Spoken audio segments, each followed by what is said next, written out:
Hello everyone, welcome back to the channel. If your iPhone is running iOS 18 and you have ever wished you could change the color of your app icons whether to match dark mode or customize it to your own vibe, you're in luck. Today I'm going to show you exactly how to change app icon colors on iOS 18. This is a full step-by-step guide by the end and your iPhone will look exactly how you want it. Let's get into it. First, head your home screen, enter edit mode. Just tap and hold on any blank area on the screen or tap and hold any app, then select edit home screen. Once you're in edit mode, look at the top left and tap edit. Now select customize from the options that appear. You'll see four display options: light, dark, automatic and tinted.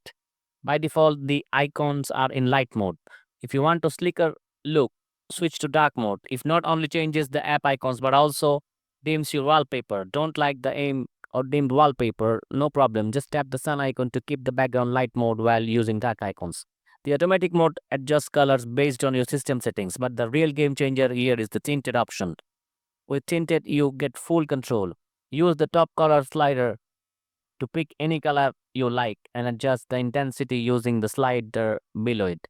Want even more precision? Tap the eyedropper tool and now you can pick any color directly from your wallpaper. It's that easy. Once you have selected your color, just close the menu and boom, your app icons are updated with your chosen style. So that's how you change your app icon color on iOS 18. It's simple, powerful, and a great way to personalize your device. If this helped, be sure to give the video a thumbs up, subscribe to the channel for more iOS tips, and I'll see you in the next one.